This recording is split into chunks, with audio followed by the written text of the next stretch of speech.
Polity படிக்கிறப்போ நம்ம நிறைய ஷார்ட்கட்ஸ் வந்து யூஸ் பண்ணிக்கலாம். இப்போ நான் வேணும்னா ஃபஸ்ட் ஆர்டிக்கிள்லேருந்து 51 ஆர்டிக்கிளுமே வித் ஷார்ட்கட்டோட 19A வந்து பேச்சுரிமையை பற்றி சொல்லும், 19B வந்து கூட்டம் அமைதியாக கூட்டம் கூட்டுறதை பற்றி சொல்லும். நாங்கள் எப்படி ஞாபகம் வச்சுக்கோ அப்படின்னா, ஸ்கூல் புக்கில் இருக்கிற கண்டென்ட் வந்து 14லேருந்து 32 வரைக்கும் ஸ்கூல் புக் அந்த 10th வந்து ஒரு பாக்ஸ்லேயே இருக்கும். அதை எப்படி ஞாபகம் வச்சுக்கலாம் அப்படின்னா, 24 வந்து குழந்தை தொழிலாளர்களை பற்றி, குழந்தை தொழிலாளர் ஒழிப்பை பற்றி சொல்லக்கூடியது 24வது ஆர்டிக்கல். இதை எப்படி ஞாபகம் வச்சுக்கலாம் அப்படின்னா, சொத்து உரிமையை பற்றி சொல்லும். 31 வந்து 1978 44வது அமெண்ட்மெண்ட்ல வந்து அதை ரிமூவ் பண்ணியிருப்பாங்க. இந்த 1978 தான் 44வது அமெண்ட்மெண்ட் தான் கொண்டு வந்தாங்க அப்படின்னு எப்படி ஞாபகம் வச்சுக்கலாம் அப்படின்னா, உலகத்தில் பங்கேற்கிறதுக்கு அரசு வந்து சட்டங்கள் இயற்றலாம் அப்படின்னு 43A சொல்லுது. இந்த 43A வந்து 1976 42வது அமெண்ட்மெண்ட்ல வந்து ஆட் பண்ணியிருப்பாங்க. இதை எப்படி ஞாபகம் வச்சுக்கலாம்னா, யூத் பேப்பரின் இனிய வணக்கம். யூத் பேப்பர் நண்பர்களுக்கு வணக்கம். என்னோட பேர் வந்து பிரபாகரன், கரூர்லேருந்து வரேன். கடந்த நடந்து முடிஞ்ச 2024 குரூப் 4ல் வந்து ஓவரால் 334வது ரேங்கும், கம்யூனலில் வந்து 110வது ரேங்கும் எடுத்திருக்கேன். கொஸ்டின்னா எப்படி படிக்கிறேன்ட்டு நான் ஒரு வியூ வச்சுருக்கேன், அதை நீங்கள் ஒரு இதில் சொல்கிறேன். அப்படி குவாலிட்டி பார்த்தீங்கன்னா, ஒரு இப்போ எது எடுத்தாலும் வந்து பாஸ்ன்னு சொல்கிறோன்னா பார்ட்டு, ஆர்டிக்கல், ஷெடியூல், சோர்ஸ், அந்த 4 மெத்தடில் இப்போ எது அப்ரோச் பண்ணாலும் அதை வந்து 4 பேக்ரவுண்டில் அனாலிசிஸ் பண்ணி பண்ணுவேன். நீங்கள் அது மாதிரி ஏதாவது ஸ்ட்ராட்டஜி வச்சுருக்கீங்களா? அதுதான் பாலிட்டி படிக்கிறப்போ நமக்கு குரூப் 4 பொறுத்த வரைக்கும் ஸ்கூல் புக்கில் வந்து 10th இருக்க அந்த 3 பாடம் தான். 10th பாலிட்டியில் ஃபஸ்ட்டு இந்திய அரசியலமைப்பு இருக்கும், அடுத்தது மத்திய அரசு இருக்கும், அடுத்தது மாநில அரசு இருக்கும். இதை நல்லா தரவாக படிச்சுட்டு அடுத்தது +1 +2ல் வந்து பாலிட்டி இருக்கும். இதெல்லாம் படித்து முடிச்சுட்டு ஓல்டு கொஸ்டின் போயிடலாம். அவ்வளோதான். ஓல்டு கொஸ்டினை பொறுத்து நம்ம அதை கொஞ்சம் மெருகேற்றிக்கிட்டே இருக்கணும். இப்போ ஓல்டு கொஸ்டினில் வந்து ஸ்கூல் புக்கிலேருந்து கேட்கவே இல்லை, டிபிஎஸ்பி வந்து ஸ்கூல் புக்கில் இருக்கவே இருக்காது. ஆனால் 2 டிபிஎஸ்பி கொஸ்டின் வந்து எல்லா குரூப் 4லேயும் வரும். ஸோ அப்போ நம்ம ஓல்டு கொஸ்டினை பொறுத்து நம்ம ஸ்ட்ராட்டஜியை மாற்றிக்கிட்டே இருக்கணும். இப்போ அமெண்ட்மெண்ட்லேயே பார்த்தீங்கன்னா யூனியன் டெரிட்டரி வந்து பிரிச்சது பார்த்தீங்கன்னா 10, 12, 14 அது மாதிரி வந்து யூனியன் டெரிட்டரி 10வது அமெண்ட்மெண்ட்டு, 12வது அமெண்ட்மெண்ட்டு, 14 அமெண்ட்மெண்ட்டு யூனியன் டெரிட்டரி பிரித்தது. அதே மாதிரி வந்து மொழிவாரி மொழியை வந்து பிரித்ததில் பார்த்தீங்கன்னா அதுக்கு வந்து 21, 71, 92 அது மாதிரி ஏதாவது ஷார்ட்கட்டோ அல்லது வந்து ட்ரிக்ஸ் ஏதாவது யூஸ் பண்ணிக்கலாம் படிக்கிறதுக்கு பாலிட்டி படிக்கிறப்போ நம்ம நிறைய ஷார்ட்கட்ஸ் வந்து யூஸ் பண்ணிக்கலாம். ஃபஸ்ட் ஆர்டிக்கிள்லேருந்து 51 ஆர்டிக்கிளுமே வித் ஷார்ட்கட்டோட, அதாவது பகுதி 1க்கு கீழே வந்து 4 ஆர்டிக்கல் இருக்கும். ஃபஸ்ட் ஆர்டிக்கல் என்ன சொல்லுது அப்படின்னா, India Bharat as a union of state அப்படின்னு சொல்லுது. அதாவது மாநிலங்களின் ஒன்றியம் தான் இந்தியா அப்படிங்கிறது ஃபஸ்ட் ஆர்டிக்கல் சொல்லுது. 2வது ஆர்டிக்கல் வந்து இந்தியாவுக்கு வெளியே இருக்கிற பகுதிகளை, அதாவது இந்திய பார்டருக்கு வெளியே இருக்கிற ஒரு பகுதியை வந்து இந்தியாவோட இணைக்கணும்னா என்ன பண்ணணும் அப்படிங்கிறத பற்றி ஆர்டிக்கல் 2 சொல்லும். ஆர்டிக்கல் 3 வந்து இந்தியாவுக்கு உள்ளே இருக்கிற பகுதிகளை, அதாவது தமிழ்நாடு மாதிரி வேறு ஸ்டேட்ஸோட பார்டரை சேஞ்ச் பண்ணுறதோ இல்லை தமிழ்நாட்டையே 2 மாநிலங்களாக பிரிக்கிறதோ அதை பற்றி சொல்கிறது வந்து 3 சொல்லும். ஆர்டிக்கல் 2 படியும் ஆர்டிக்கல் 3 படியும் செய்கிற ஒரு விஷயத்துக்காக அமெண்ட்மெண்ட் பண்ண தேவையில்லை அப்படின்னு சொல்கிறது வந்து ஆர்டிக்கல் 4 சொல்லும். இது பகுதி 1க்கு கீழே 1 to 4 ஆர்டிக்கல் இருக்கும். பகுதி 2 வந்து எதை பற்றி சொல்லுது அப்படின்னா, குடியுரிமையை பற்றி சொல்லும். இதில் 5வது ஆர்டிக்கல்லேருந்து 11வது ஆர்டிக்கல் வரைக்கும் இருக்கும். 5வது ஆர்டிக்கல் என்ன சொல்லுது அப்படின்னா, 26 ஜனவரி 1950 யாரெல்லாம் இந்திய குடிமக்களாக இருந்தாங்களோ அவங்கெல்லாம் எப்படி குடியுரிமை பெற்றாங்க அப்படிங்கிறத பற்றி சொல்லுது 5வது ஆர்டிக்கல். 6வது ஆர்டிக்கல் வந்து பாகிஸ்தான்லேருந்து இந்தியாவுக்கு வந்திருப்பாங்கள்ல அவங்களோட குடியுரிமையை பற்றி சொல்லும். 7வது ஆர்டிக்கல் வந்து இங்கேருந்து பாகிஸ்தான் போயிட்டு மறுபடியும் இந்தியாவுக்கே வந்திருப்பாங்க, அவங்களோட குடியுரிமையை பற்றி சொல்கிறது 7வது ஆர்டிக்கல். 8வது ஆர்டிக்கல் வந்து என்ஆர்ஐஸோட, அதாவது கூட படிக்கிற நண்பர் ஒருத்தர் சொல்லுவார், அவங்க வந்து 8வது இடத்துல இருக்காங்க அதனால என்ஆர்ஐஸாக இருக்காங்க, அந்த மாதிரி 8வது இடத்துல இருக்காங்க, அந்த மாதிரி ஷார்ட்கட்ஸ்லாம் நண்பர் சொல்லுவார். என்ஆர்ஐஸோட குடியுரிமையை பற்றி சொல்கிறது. 9 வந்து குடியுரிமை இழக்கிறத பற்றி, இந்தந்த காரணத்தால் குடியுரிமை இழந்துருவாங்க அப்படிங்கிறத பற்றி 9வது ஆர்டிக்கல் சொல்லும். 10வது ஆர்டிக்கல் வந்து இப்போ இருக்கிற மக்கள் வந்து எவ்வாறெல்லாம் குடியுரிமை வந்து பெற்றிருக்காங்க, அது எப்படிலாம் தொடருது அப்படிங்கிறத பற்றி 10வது ஆர்டிக்கல் சொல்லுது. 11வது ஆர்டிக்கல் என்ன சொல்லுது அப்படின்னா, குடியுரிமை சம்பந்தமாக பாராளுமன்றம் மட்டும்தான் சட்டம் போட முடியும் அப்படிங்கிறத பற்றி 11வது ஆர்டிக்கல் சொல்லும். அதன்படி தான் 1955 குடியுரிமை சட்டம் வந்து கொண்டு வந்திருப்பாங்க. அந்த சட்டம் வந்து 9 முறை திருத்தியிருப்பாங்க. அந்த சட்டம் தான் சொல்லும் 5 முறை வந்து 5 டைப்பில் வந்து குடியுரிமை பெறலாம், 3 முறைப்படி, அதாவது 3 டைப் படி குடியுரிமை இழக்கிறத பற்றி சொல்லியிருக்கோம். அந்த சட்டம் வந்து 2019 படி 9 முறை வந்து திருத்தியிருக்காங்க. இப்போ நம்ம பார்த்தாச்சு பகுதி பகுதி 2க்கு கீழே குடியுரிமைக்கு கீழே 5 to 11வது ஆர்டிக்கிள் வரைக்கும் இருக்கும். அடுத்தது பகுதி 3க்கு போகலாம். பகுதி 3ல் வந்து அடிப்படை உரிமைகள் அப்படின்னு நமக்கு தெரியும். இந்த அடிப்படை உரிமைகள் அப்படிங்கிறது வந்து நம்ம அமெரிக்க அரசியலமைப்பிலிருந்து எடுத்துக்கிறோம். அடிப்படை உரிமை ஆளையே ஆரம்பிக்கும் அமெரிக்கா, அந்த மாதிரி சில ட்ரிக்ஸ் வந்து யூஸ் பண்ணிக்கலாம். இது பேசிக்காக நம்ம படிக்க கண்டிப்பாக அது ஒரு ஃப்ளூயண்ட்டாக வந்துடும். இதுக்கு ஷார்ட்கட் வைக்கணும்னு அவசியம் இல்லை. நம்ம குழப்பம் அடையாமல் இருக்கிறதுக்கு வேணும்னா யூஸ் பண்ணிக்கலாம். அடிப்படை உரிமைகளை வந்து அமெரிக்காவிலேருந்து எடுத்திருப்போம். பகுதி 3க்கு கீழே வந்து 12வது ஆர்டிக்கிள்லேருந்து 35வது ஆர்டிக்கிள் வரைக்கும் அடிப்படை உரிமைகளை பற்றி சொல்லும். 12 என்ன சொல்லுது அப்படின்னா ஸ்டேட் அப்படிங்கிற வேர்டுக்கு வந்து டெஃபினேஷன் கொடுக்கும். இதெல்லாம் தான் ஸ்டேட்டு. மத்திய அரசு, மாநில அரசு, உள்ளாட்சி அமைப்புகள், ஓஎன்ஜிசி, அதாவது ஒரு அது கவர்மெண்ட் சாராத ஒரு இது கூட கவர்மெண்ட்டை இருந்து ஒரு ஃபண்டு வாங்குச்சு அப்படின்னா அது கூட அரசு தான், அது கூட ஃபண்டமெண்டல் ரைட்ஸை மீறக்கூடாது அப்படிங்கிறத பற்றி ஆர்டிகல் 12 வந்து சொல்லும்.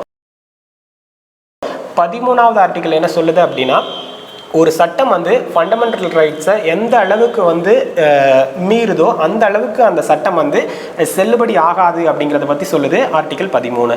அதாவது அதை ஜுடிஷியல் ரிவ்யூன்னு கூட சொல்லுவாங்க. நம்ம ஜுடிஷியல் ரிவ்யூ எங்கேருந்து எடுத்துக்கிட்டோம் அப்படின்னா அமெரிக்க அரசியலமைப்பிலிருந்து எடுத்துருப்போம்.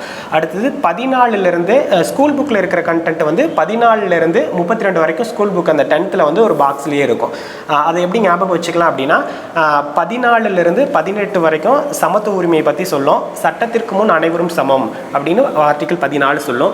15வது ஆர்டிகல் வந்து 5 அடிப்படையில் 5 அடிப்படையில் வந்து வேறுபடுத்தக்கூடாது. அந்த 5 என்னென்ன அப்படின்னா ஜாதி, மதம், இனம், பாலினம், பிறப்பிடம், இந்த 5 அடிப்படையில் வந்து ஒரு மக்களை வந்து ஒரு மனிதனை வந்து வேறுபடுத்தக்கூடாது அப்படின்னு சொல்லுது.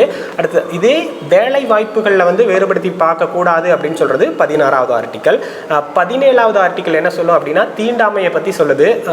இந்திய அரசியலமைப்பில் தீண்டாமை அப்படிங்கிறதுக்கு எந்த டெஃபினேஷனும் இல்லை அப்படிங்கிறத நம்ம தெரிஞ்சுக்கணும். தீண்டாமை சட்டம் வந்து 1955 வந்து கொண்டு வந்திருப்பாங்க. இந்த 1955 கொண்டு வந்த தீண்டாமை சட்டத்தை வந்து 76ல் சிவில் உரிமைகள் பாதுகாப்பு சட்டம் அப்படின்னு மாற்றிருப்பாங்க. சிவில் உரிமைகள் பாதுகாப்பு சட்டம் அப்படின்னு மாற்றிருப்பாங்க. இந்த தீண்டாமை எதெல்லாம் தீண்டாமை அப்படின்னு கேட்டால் நீ எந்த விதத்தில் ஒரு மனுஷனை நீ தாழ்வாக பார்க்குறியோ அதெல்லாம் தான் தீண்டாமை அப்படின்னு அரசியலமைப்பு சொல்லுது. 18 வந்து பட்டங்கள் ஒழிப்பை பற்றி சொல்லுது. பட்டங்கள்னா கல்விசார் பட்டங்கள் மற்றும் இராணுவ பட்டங்களை தவிர மீதி எந்த பட்டங்களும் வந்து யாரும் அதாவது முன்ன வந்து அந்த மன்னர் காலத்தில் வந்து ராஜா பகதூர், ராஜாதி ராஜன் அந்த மாதிரியான பட்டங்கள்லாம் வைக்கக்கூடாது அப்படிங்கிறத பற்றி சொல்லக்கூடியது வந்து இந்த ஆர்டிகல் 18. இது வந்து சமத்துவ உரிமை. அடுத்தது வந்து 19லேருந்து 22 ஆர்டிக்கல் இருக்கிறது வந்து சுதந்திர உரிமை. இந்த 19, 20, 21, 21A, 22 இந்த 19க்கு கீழே முன்ன வந்து ஃபஸ்ட்டு கான்ஸ்டியூஷன் எழுதுகிறப்ப வந்து 7 உரிமைகள் வந்து இருந்திருக்கும். இப்போ வந்து 6 உரிமைகள் இருந்திருக்கு. அது என்ன உரிமைகள் போச்சு, இப்போ என்ன இருக்குது அப்படிங்கிறத பார்க்கலாம். 19A வந்து பேச்சுரிமையை பற்றி சொல்லும். 19B வந்து கூட்டம், அமைதியாக கூட்டம் கூட்டுறதை பற்றி சொல்லும். நாங்கள் எப்படி ஞாபகம் வச்சுக்கோம் அப்படின்னா பி அசம்பிள் அப்படிங்கிற மாதிரி ஞாபகம் வச்சுக்கோம். அடுத்து சி யுவர் யூனியன் அப்படின்னு ஞாபகம் வச்சுக்கோம். யூனியன் அப்படின்னா சங்கங்கள் அமைக்கும் உரிமையை பற்றி சொல்லக்கூடியது. டி வந்து இந்திய தேசத்துக்குள்ளே எங்கே வேணா போயிட்டு வரதை பற்றி சொல்லக்கூடியது டி. இ வந்து தங்கிறது, இந்திய தேசத்துக்குள்ளே எங்கே வேணா தங்கிக்கலாம் அப்படிங்கிறத பற்றி சொல்லக்கூடியது. எஃப் வந்து ப்ராப்பர்ட்டியை பற்றி சொல்லக்கூடியது. அதாவது சொத்துரிமை வந்து முன்ன நமக்கு அடிப்படை ஃபண்டமெண்டல் ரைட்ஸாக இருந்துச்சு. அது வந்து 1978 44வது அமெண்ட்மெண்ட்டில் வந்து இந்த எஃப்ஐ வந்து நீக்கியிருப்பாங்க. ஜி வந்து ப்ரொஃபஷனல், அதாவது இந்திய தேசத்துக்குள்ளே நீங்கள் என்ன தொழில் வேணும்னா பண்ணலாம் அப்படிங்கிறத பற்றி சொல்லக்கூடியது ஜி. 20வது ஆர்டிக்கல் என்ன அப்படின்னா குற்றம் சாட்டப்பட்ட ஒரு நபர்களுக்கு வழங்கக்கூடிய உரிமைகளை பற்றி சொல்லக்கூடியது 20வது ஆர்டிக்கல். 21வது ஆர்டிக்கல் எதை பற்றி சொல்லுது அப்படின்னா தனி மனித வாழும் சுதந்திரத்தை பற்றி சொல்லுது 21வது ஆர்டிக்கல். இந்த 21க்கு அப்புறம் 21லேயே என்ன அப்படின்னா தனி மனித சுதந்திரம் அப்படின்னா ஒரு மனுஷனுக்கு தன்னை அழிச்சுக்கிறதுக்கு, அதாவது சூசைட் பண்ணிக்கிறதுக்கு உரிமை இருக்கா அப்படின்னா கண்டிப்பாக அது கிடையாது அப்படின்னும் அந்த ஆர்டிக்கல் தான் சொல்லுது. 21A எதை பற்றி சொல்லுது அப்படின்னா தொடக்க கல்வி பெறறதுக்கு ஒரு குழந்தைக்கு முழு உரிமை இருக்குது அப்படிங்கிறத பற்றி சொல்லுது. அது வந்து 86வது அமெண்ட்மெண்ட்டு 2002 தான் வந்து கொண்டு வந்து சேர்த்துருப்பாங்க 21A. 22வது ஆர்டிக்கல் என்ன சொல்லுது அப்படின்னா ஒரு மனுஷன் வந்து தடுப்பு காவலில் வைக்கிறது வந்து குற்றம் அப்படிங்கிறத பற்றி சொல்லுது. இந்த 20ம் 21ம் எந்த எமர்ஜென்சி வந்தாலுமே ஃபண்டமெண்டல் ரைட்ஸை, அந்த ஃபண்டமெண்டல் ரைட்ஸில் இருக்கிற எல்லா ஆர்டிக்கலுமே நம்ம நீக்கினாலும் எந்த எமர்ஜென்சிலையும் நீங்காதது வந்து 20ம் 21. 23, 24 வந்து சுரண்டலுக்கு எதிரான உரிமைகளை பத்தி சொல்லுது. 23 வந்து பெண்களை வந்து பெண் கடத்தல் மற்றும் கொத்தடிமைகளா வச்சிருக்கிறதுக்கு எதிரானதை பத்தி சொல்லக்கூடியது 23வது ஆர்டிகல். 24 வந்து குழந்தை தொழிலாளர்களை பத்தி குழந்தை தொழிலாளர் ஒழிப்பை பத்தி சொல்லக்கூடியது 24வது ஆர்டிகல். இதை எப்படி ஞாபகம் வச்சுக்கலாம் அப்படின்னா 24 மணி நேரமும் அந்த பையன் வந்து குழந்தை தொழிலாளராக வேலை பார்த்துட்டு இருக்கான்ப்பா அப்படிங்கிற மாதிரி ஞாபகம் வச்சுக்கலாம். 25 வந்து சமய உரிமைக்கு கீழே வரும். 25லேருந்து 28 வரைக்கும் சமய உரிமைக்கு கீழே வரும். 25 வந்து சமய விவகாரங்களை வந்து ஒரு மதத்தை வந்து பின்பற்றவும் ஏற்கவும் கான உரிமையை பற்றி சொல்லக்கூடியது 25. 26 வந்து சமய நிறுவனங்களை நிர்வகிக்கிறதுக்கான உரிமையை பற்றி சொல்லக்கூடியது. 27 வந்து அந்த ஒரு சமயத்தை வந்து நீ நிர்வகிக்கிறதுக்கு காரணமாக நீ டேக்ஸ் கட்ட தேவையில்லை அப்படின்னு சொல்லக்கூடியது 27. 28 வந்து மதம் சார்ந்த கல்வி நிறுவனங்களில் இப்போ ஒரு ஹிந்து பள்ளியே இருக்குது. அந்த ஹிந்து பள்ளியில் வந்து ஒரு வழிபாட்டு கூடத்தில் வந்து ஒரு கிறிஸ்டின் பொண்ணு வந்து கலந்துக்கிட்டு அந்த ஹிந்து பாட்டை பாடணும் அப்படின்னு அவசியம் இல்லை. அவங்களுக்கு விருப்பம் இருந்தால் பாடலாம், அவங்களுக்கு விருப்பம் இல்லைன்னா அதை நிராகரிக்கிறதுக்கு அவங்களுக்கு முழு உரிமையும் இருக்குது அப்படிங்கிற மாதிரி சொல்கிறாங்க. 28. 29, 30 வந்து சிறுபான்மையினர் மற்றும் கலாச்சார பாதுகாப்பை பற்றி சொல்லக்கூடியது. 29 என்ன சொல்லுது அப்படின்னா சிறுபான்மையினரின் கல்வி மற்றும் கலாச்சார பாதுகாப்பை பற்றி சொல்லுது 29. 30 வந்து சிறுபான்மையினரின் கல்வி நிறுவனங்கள் வந்து நிர்வகிக்கலாம், ஒரு கல்வி நிறுவனத்தை வந்து அவங்க தொடங்கி நடத்தலாம் அப்படிங்கிறத பற்றி 30 சொல்லுது. 31வது ஆர்டிக்கல் என்ன சொல்லுது அப்படின்னா 31 வந்து கான்ஸ்டியூஷன் எழுதினப்ப இருந்துச்சு. 31வது வந்து ப்ராப்பர்ட்டி ஆக்டை பற்றி சொல்லும், சொத்து உரிமையை பற்றி சொல்லும். 31 வந்து 1978 44வது அமெண்ட்மெண்ட்டில் வந்து அதை ரிமூவ் பண்ணியிருப்பாங்க. இந்த 1978 தான் 44வது அமெண்ட்மெண்ட் தான் கொண்டு வந்தாங்க அப்படின்னு எப்படி ஞாபகம் வச்சுக்கலாம் அப்படின்னா லாஸ்ட் வந்து 78 வரும், 8 வரும், இது வந்து 44, 4 நாளையும் கூட்டினா 8 வரும். அப்படி சில ட்ரிக்ஸ் வந்து நம்ம யூஸ் பண்ணிக்கலாம். அதே மாதிரி 42வது அமெண்ட்மெண்ட் 1976, 4 2 கூட்டினா 6 வரும். இந்த மாதிரி நமக்கு நல்லா படிச்சிருக்கோம் அப்படின்னா கிட்ட தான் ஒரு குழப்பம் ஏற்படும். இப்போ 73 74 72 76 அப்படி தான் ஞாபகம் வரையும். ரொம்ப இப்போ 1900லேயே நடக்கலை அப்படிங்கிற மாதிரி நமக்கு குழப்பமடைய வாய்ப்பே இருக்காது. 75 76 இப்படி தான் டவுட் வரும். 33 என்ன சொல்லுது அப்படின்னா முப்படையில் இருக்கிறவங்களுக்கும், முப்படைன்னு நான் ஃபஸ்ட்டு இதை ஏன் சொல்கிறேன்னா 33வது ஆர்டிக்கல் முப்படை அப்படி ஞாபகம் வச்சுக்கலாம். 33 முப்படையில் இருக்கிறவங்களுக்கும் இராணுவத்தில் இருக்கிறவங்களுக்கும் வந்து ஒரு ஃபண்டமெண்டல் ரைட்ஸ் வந்து தடுக்கிறதுக்கு அவங்களுக்கிட்ட இருக்க ஃபண்டமெண்டல் ரைட்ஸை தடுக்கும் உரிமை வந்து பாராளுமன்றத்திற்கு இருக்குது அப்படின்னு 33வது ஆர்டிக்கல் சொல்லியிருக்காங்க. இந்த 33வது ஆர்டிக்கலை பற்றி லாஸ்ட்டாக நடந்த 2A எக்ஸாமில் வந்து ஒரு சென்டென்ஸாக வந்து ஃப்ரேம் பண்ணியிருப்பாங்க. இப்போ நம்ம ஸ்கூல் புக்கில் வந்து இந்த 33, 34, 35லாம் இல்லை. ஸோ அதனால் நம்ம ஓல்டு கொஸ்டினை ஓரளவுக்கு ரெஃபர் பண்ணாவே நம்ம இதெல்லாம் கேட்குறாங்க போல் அப்படின்னு நம்ம ஒரு ஐடியாவுக்கு வந்துடலாம். 33, 34 அப்படின்னு எதை பற்றி சொல்லும் அப்படின்னா இந்திய தேசத்துக்குள்ளே ஒரு இராணுவ சட்டம் இந்தியா முழுவதுமோ இல்லது இந்தியாவின் ஏதேனும் ஒரு பகுதியிலோ அமல்படுத்தப்படும் போது அங்கே இருக்கிற மக்களுக்கு வந்து ஃபண்டமெண்டல் ரைட்ஸ் வந்து கிடையாது அப்படிங்கிறத பற்றி சொல்கிறது 34. 35 வந்து ஒரு ஃபண்டமெண்டல் ரைட்ஸை இம்ப்ளிமெண்ட் பண்ணுறதுக்காக சட்டம் கொண்டு வந்தாங்க அப்படின்னா அது பாராளுமன்றத்திற்கு முழு உரிமை இருக்குது அப்படிங்கிறத பற்றி 35வது ஆர்டிக்கல் சொல்லுதுங்க சார். இப்போ நம்ம பகுதி 3க்கு கீழே இருக்க 12லேருந்து 35வது ஆர்டிக்கல் ஃபண்டமெண்டல் ரைட்ஸ் ஃபுல்லாகவே நம்ம பார்த்துட்டோம். அடுத்தது டிபிஎஸ்பி வந்து பகுதி 4க்கு கீழே 36லேருந்து 51 வரைக்கும் இருக்குங்க சார். 36 எதை பற்றி சொல்லுது அப்படின்னா 36மே ஸ்டேட் அப்படிங்கிறதுக்கான டெஃபினிஷன் தான் கொடுக்குது. 36வது ஆர்டிக்கல் ஸ்டேட் அப்படிங்கிறதுக்கு டெஃபினிஷன் தான் கொடுக்குது. 37வது ஆர்டிக்கல் என்ன சொல்லுது அப்படின்னா அதாவது ஒரு அரசு வந்து சட்டம் இயற்றும் போது இந்த டிபிஎஸ்பியை வந்து மனசில் வச்சுக்கிட்டு இயற்றணும் அப்படின்னு சொல்லுது. இந்த 37வது ஆர்டிக்கல் இன்னொன்றும் சொல்லுது ஃபண்டமெண்டல் ரைட்ஸ் மாதிரி டிபிஎஸ்பியை இம்ப்ளிமெண்ட் பண்ணுறதுக்காக வந்து நீதிமன்றம் வந்து கட்டாயப்படுத்த முடியாது அப்படிங்கிறத பற்றி 37 சொல்லுது.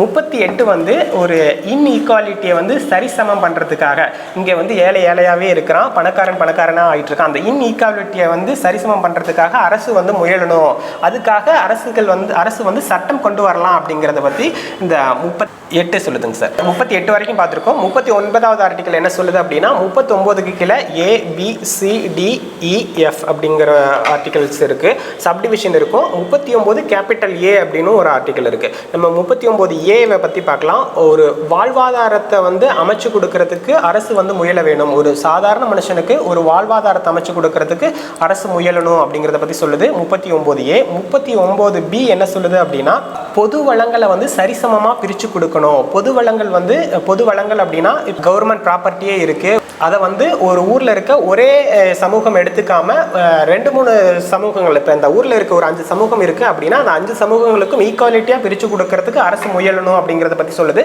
39 பி. 39 சி வந்து சொத்துக்கள் வந்து சிலரின் கையிலேயே குவியாமல் இருக்கிறதுக்கு அரசு வந்து சட்டம் இயற்றலாம் அப்படின்னு சொல்லுது. 39 டி வந்து நமக்கு ஸ்கூல் புக்கில் இருக்குது.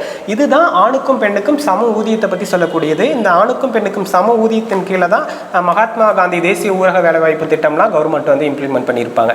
அடுத்தது 39 இ வந்து என்ன சொல்லுது அப்படின்னா, தொழிலாளர்கள், ஆண்கள், பெண்கள், குழந்தைகள் இவங்களோட பொருளாதாரத்துக்காக இவர்களோட உரிமைகள் வந்து வீணடிக்கப்படக்கூடாது அப்படிங்கிறத பற்றி சொல்லுது. அதாவது ஒரு குழந்தை வந்து அந்த பொருளாதாரத்துக்காக அவன் சின்ன வயசுலேயே வேலைக்கு போய் அவனோட இளமை வந்து வீணடிக்கப்படக்கூடாது அப்படின்னு சொல்லுது 39 இ. எஃப் என்ன சொல்லுது அப்படின்னா, குழந்தை மற்றும் பெண்கள் வந்து ஆரோக்கியமான சூழலில் வளர்கிறதுக்கு அரசு வந்து சட்டங்கள் இயற்றலாம் அப்படிங்கிறத பற்றி சொல்லுது 39 எஃப். சார் இந்த 39 எஃப் எப்போ கொண்டு வந்தாங்க? அது இ வரைக்கும் இருந்திருக்கும். எஃப் வந்து 42வது அமெண்ட்மெண்ட் 1976 வந்து கொண்டு வந்திருப்பாங்க.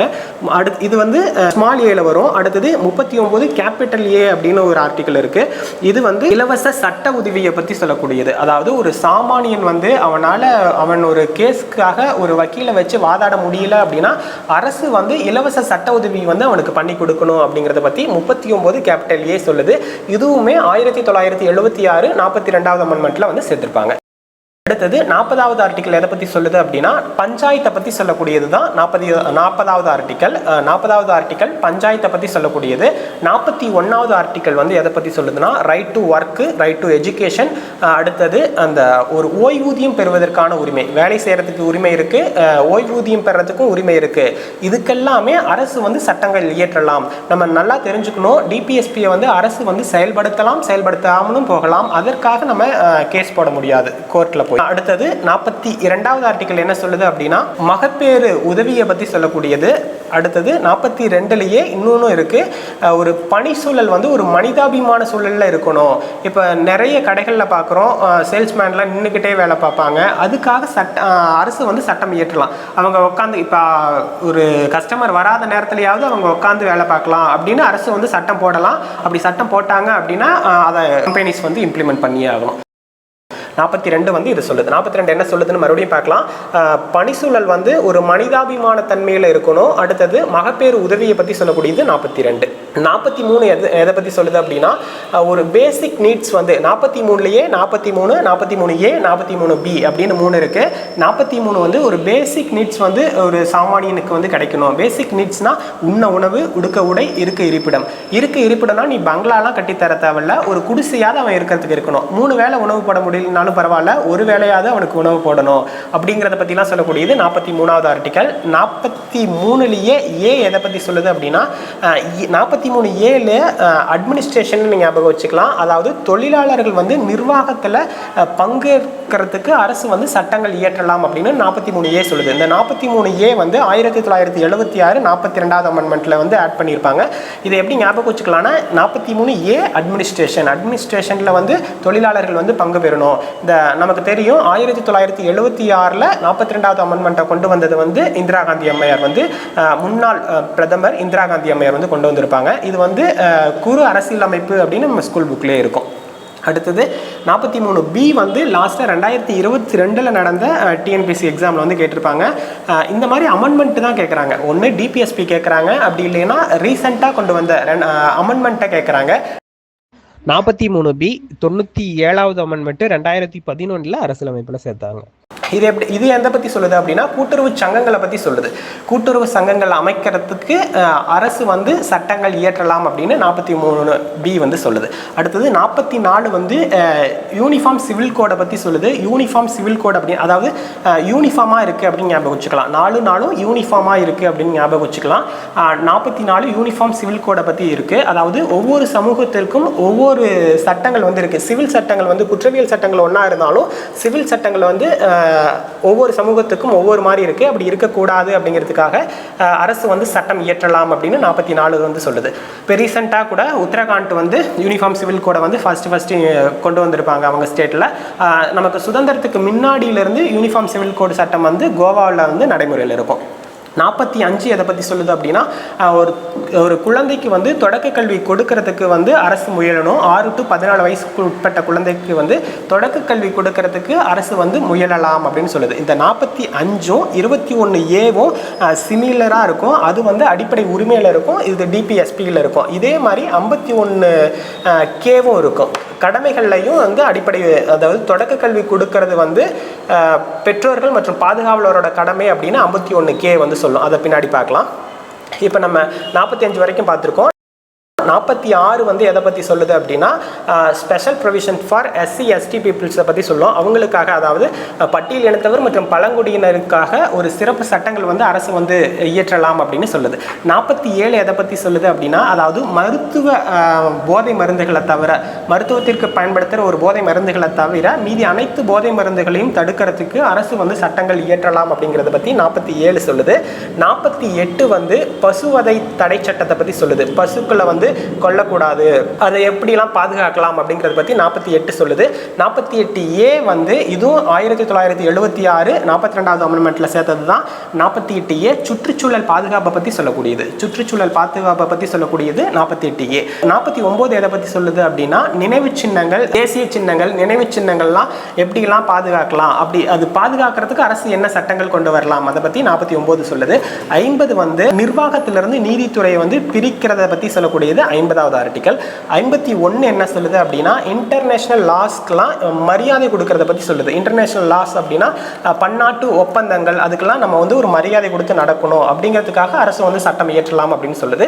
பகுதி 4க்கு கீழே நம்ம 36லேருந்து 51வது ஆர்டிக்கல் வரைக்கும் பார்த்துருக்கோம். அடுத்தது பகுதி 4A வந்து அடிப்படை கடமைகளை பற்றி சொல்லக்கூடியது. இந்த அடிப்படை கடமைகள் எப்போ நம்ம ஃபஸ்ட்டு எழுதினப்பே இருந்துச்சா அப்படின்னா இல்லை, 1976 42வது அமெண்ட்மெண்ட் படி தான் இதை வந்து சேர்க்குறாங்க. ஸ்வரன் சிங் கமிட்டி ரெக்கமெண்டேஷன் அடிப்படையில் இந்த இதை வந்து சேர்க்குறாங்க. ஸ்வரன் சிங் கமிட்டி எத்தனை ரெக்கமெண்டேஷன் கொடுக்குறாங்க அப்படின்னா 11 ரெக்கமெண்டேஷன் கொடுக்குறாங்க. இது 11 கடமைகள் இருந்தால் நல்லாயிருக்கும் அப்படின்னு அவங்க ஒரு ரெக்கமெண்டேஷன் கொடுக்குறாங்க. அந்த 11 கடமைகளில் இவங்க 8 கடமைகளை மட்டும் எடுத்துக்கிறாங்க. அந்த 8 கடமைகளோட 1976 42வது அமெண்ட்மெண்ட் படி ஒரு 2 கடமையும் சேர்த்து 10 கடமையாக வந்து கொண்டு வராங்க. எப்போ 1976. இப்போ நமக்கு இருக்கிறது வந்து 11 கடமை இருக்கும். அந்த 11வது கடமை எப்போ சேர்த்திருப்பாங்க அப்படின்னா 2002 86வது அமெண்ட்மெண்ட் படி அந்த 11வது கடமையை வந்து APJ அப்துல் கலாம் வந்து குடியரசுத் தலைவராக இருக்கிறப்போ அதை வந்து சேர்த்திருப்பாங்க.